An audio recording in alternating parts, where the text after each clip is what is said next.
వికారాబాద్ జిల్లా Tandur municipal commissioner విక్రమసింహారెడ్డిపై బదిలీ వేటు పడింది.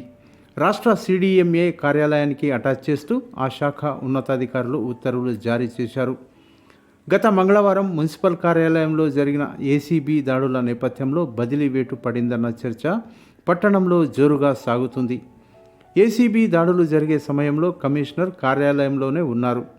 దాడులు జరుగుతున్నాయన్న విషయం తెలుసుకున్న కమిషనర్ విక్రమసింహారెడ్డి అక్కడి నుండి జారుకోవడం పట్ల పలు అనుమానాలు వ్యక్తమవుతున్నాయి.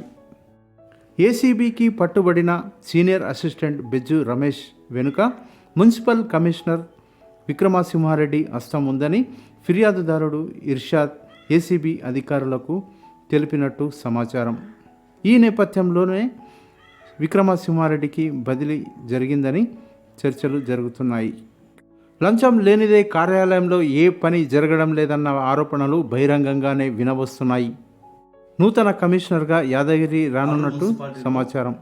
బేసిక్ లెవెల్ నుంచి హై లెవెల్ వరకు ఇదే పరిస్థితి కొనసాగుతుంది. డబ్బులు ఉంటేనే పని చేస్తారు, లేకుంటే పని చేయరు తాండూరు మున్సిపాలిటీలో. ఇది నేను చెప్తున్నా ఈరోజు ముందర వచ్చి, కానీ చాలా మందికి తెలుసు ఇదే విధంగా నడుస్తుందని చాలా మందికి తెలుసు. ఒక డ్రైనేజ్ క్లీన్ చేయాలి, తొందర క్లీన్ చేయాలి. డ్రైనేజ్ క్లీన్ చేయాలంటే ఖచ్చితంగా లంచం కావాలి. ఒక ఎలక్ట్రిక్ పోల్కి లైట్ కావాలి తొందర అంటే లంచం కావాలి.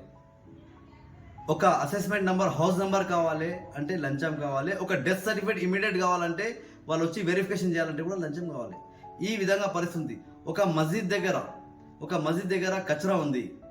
అది మా వార్డులను మస్జిద్ దగ్గర ఒక మస్జిద్ ఉంది. ఆ మస్జిద్ దగ్గర కూడా కచరా క్లీన్ చేయాలంటే లంచం ఇసుకోవాల్సిన పరిస్థితి ఈరోజు తాండూరు మున్సిపాలిటీ ఏర్పడింది అని చెప్పి నేను అందరికి తెలియజేస్తున్నాను. ఈ విధంగా నడుస్తుంది తాండూరు మున్సిపాలిటీ. ఒక పెద్ద విషయం ఏంటంటే ఈ బి రమేష్ అనే వ్యక్తి ఎంట ఇంకో పెద్ద వ్యక్తి ఉన్నాడు, తాండూరు మున్సిపల్ కమిషనర్ కూడా ఉన్నాడు. ఆయన తప్పించుకున్నాడు. ఖచ్చితంగా ఎన్ని రోజులు తప్పించుకుంటావని నేను కమిషనర్ గారిని నేను అడుగుతున్నా. ఏదో ఒక రోజు ఖచ్చితంగా పట్టుబడతావు, ఈ విధంగా పనిచేస్తాను నేను అందరికి తెలియజేస్తున్నా.